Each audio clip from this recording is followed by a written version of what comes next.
I mean, man, I found the chick of my dreams, man. We actually dated 25 years ago, but I was becoming homeless, and so we only dated for a year, and I didn't have the money, so I never drove back to see her. The first night I met her was at a comedy club. She walked into the comedy club late on the front row. And this story's documented, I've told it before, but she was late. She walked in. I'd never seen nobody look like that to me. The first word I said to Margie was, "Lady, I don't know who you are." I stopped the show. I said, "I don't know who you are, but I'm gonna marry you one day." That was the very first word I said to her. I swear to you, very first word. When I met her, I wasn't really making that kind of money. I took her to Denny's the first night, and I was just praying to God she'd get that Grand Slam special. Oh, God, please. $1.99, Lord, please. Please don't let this woman go in the back of that menu. Don't go back there where they got them spaghetti dinners and all that. Stay in the front, get what's on the sign. Stop going to these restaurants ordering in the back of the menu. Get the on the sign.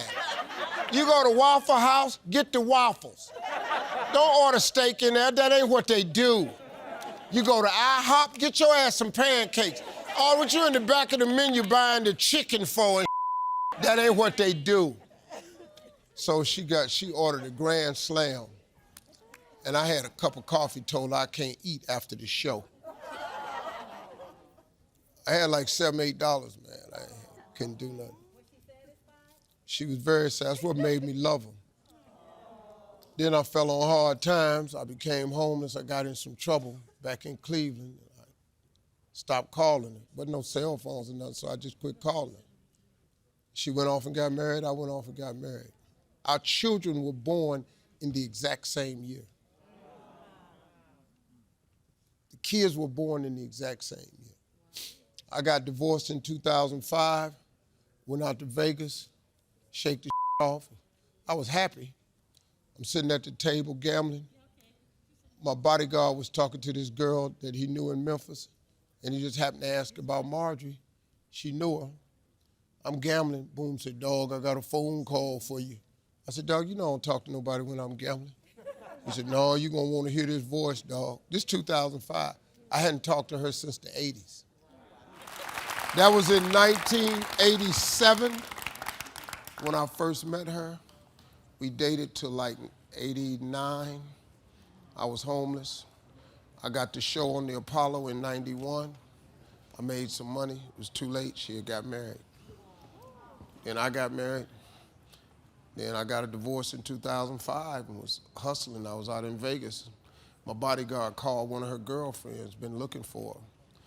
Gave me the phone while I was gambling. He said, "Hey, man, I got somebody I want to talk to you." I said, "Man, I'm gambling, man. You know I'm pulling." I went to Vegas just to forget the shit I was going through. He gave me the phone. I said, "Yeah." She said, "Boy, what you want?" And it was Marjorie, and I knew her voice. I said, "Is this Marjorie?" Marjorie? I recognized her voice. From 87 to 2005, I recognized her voice. I said, "How your punk-ass husband doing?" She said, "I've been divorced 4 years." I got up from that table, made an order, finished the show that night, got a jet, flew to Memphis, Tennessee the next day, asked her to have lunch with me. She said, "I don't date married men." I said, "This is the up thing. This is a true story." It was the day after Thanksgiving. I got divorced the Wednesday before Thanksgiving. So when she said, "I don't date married men," I said, "I just got a divorce yesterday." You know how that sounded. She folded her arms because I was already famous by then, you know, and the word hadn't got out or nothing. So that was it. And I was talked to at lunch. I couldn't convince her that I wasn't married. It took me about a month before she finally found out I really got a divorce. And then I flew to Memphis again. We had lunch at the Adams Mark Hotel. She walked across that lobby. I said, "I let you get away one time. You ain't going nowhere this time." She said, "This is my situation. I ain't got nothing. I'm finna give you everything I got." But I didn't have because my divorce had I was married too. All right, let's clear it out. That lawyer was outstanding. Ooh, this dude right here, he was so good in court. A couple times I clapped. He said some I said, man. My lawyer said, he's talking about you. Oh, I'm sorry. But I hung in there. When I got that divorce, I had $1,700 left. I had lost Steve Harvey's big time TV show. I lost my radio show in LA. I had nothing except stand up. King's Comedy movie came out in 2000. I was still eating off that money because that movie made us, I was still eating off that, but I had about $1,700 cash. And that was it. And from that moment on, that girl right there, so I was all right. I was all right up until 2005. But after 2005, that chick right there, she changed the whole game for me. The dude I am today is because of her in 2005. Because I had nothing. That girl right there got in that foxhole with me and built this on up. That's why she's somewhere buying houses right now. God, I knew that. So that's the end of the praise and worship service. You were late. Came to a comedy club. She came down front with her girlfriend. Yeah. When I saw her, I quit breathing. He stopped the show, actually. I wasn't even talking. So I came with my girlfriend. I was late, and I thought he was going to give me the business because he got real quiet. He was just staring at me. So I was waiting on him to, you know, how they, okay, what time's your ticket say, you know. I thought I was going to become part of the show. So he stopped the show, and he just kept staring at me. So now it's kind of awkward because it's a little bitty comedy club. Hey, it wasn't that little. Okay. So you know a comedy club is small if y'all are sitting at tables. Yeah, well, it's 300 seater. That's a comedy club. Probably was the biggest in the whole Southeast. Okay. So that's Steve's version of the comedy club. It was actually at the Rose Bowl. It was huge.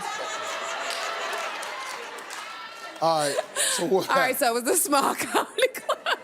So I came late, came down front with my girlfriend. Our seats were right here at the front, right by the stage. So we were sitting here, the stage was here. So he's just quiet. He just keeps staring at me. So I'm waiting on him to make me a part of the show so we can get on with the show.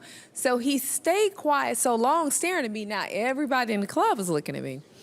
And so he finally realized, okay, I gotta say something. He was like, oh, I'm sorry. I don't know who this is, but I'm gonna marry her. That's it. At the Rose Bowl, y'all. Mwah. That's really it. I'm telling you. What? But he didn't do it right then. He should have. He should have. Okay, He wasted a whole lot of time. Okay. And I just want to say thank you, and I appreciate the man that you are, the example that you are for our children, for our sons, for our daughters. I mean, I just appreciate how you love me, how you loved my children as though they were yours, how you treat my parents as though they were your parents, just everything. You're just the perfect example. I was truly blessed. I told my father years ago that I was truly looking for a man that was like my father because I had an example in my house. And I told him, one day I came home and I said, Daddy, I finally found him. And he said, you think so? And I said, I know so. And I just want you to know, I appreciate you and I love you so much. When Steve and I got together, he had a whole nother idea of what he was planning on doing after his divorce. He was planning on having a arrival and departure to schedule on his door. And when you got there, you signed in, you saw what time you got there, and then the next one, she'd leave, and then the next one come in. Yeah, and I said, well, that's fine. Yeah. Okay. That's fine. Yeah, that's what I was going to do. But my name's not going to be on that list. Right. So it's one of those things. Once you know what you want, and if he wants you, then he knows what it's going to take for you. And that's what I call a very soft threat. That ultimatum was because what actually happened was she was in my place in New York. My phone rang while she was over there asleep on the couch, and the phone rang, and it was a girl, and I'm over there against the window at my desk talking, but I hung up. I didn't know she heard it. So I fell asleep, and then I heard some noise in the hallway about 3 o'clock in the morning, and it was her with her coat on and her bags packed, and she was rolling them up the hallway. And I went in there, I said, hey, what's happening? She said, I'm going home. When you're ready for something special and real, you come get me. If I'm still available. Yes. Exactly. So I had a flip phone back then. What did I do with the flip phone? Broke it, you threw it. Woo. I Like, took girl, that was phone, you. I snapped that phone in half at 3 o'clock in the morning, threw it on the ground, put it in the trash. You're really here so I can honor you.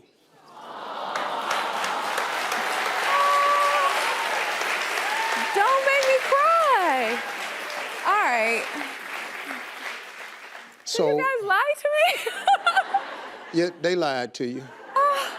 Oh I my want to God. share some things with you, Marjorie, that They just did my makeup and we spent a lot of time.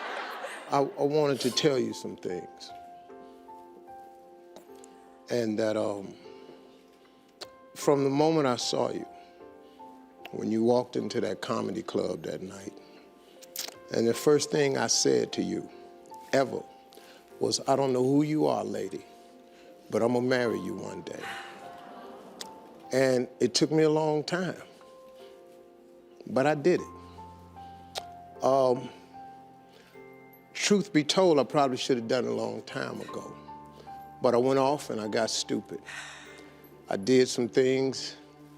You know, I like to say I had some regrets in my life, but I needed everything to happen in this exact order because none of our children would be here today if we hadn't have gone our separate ways at that particular time. So it was all for divine purpose and order. But what you've done for me is you allowed me to stop existing and to start living. I never lived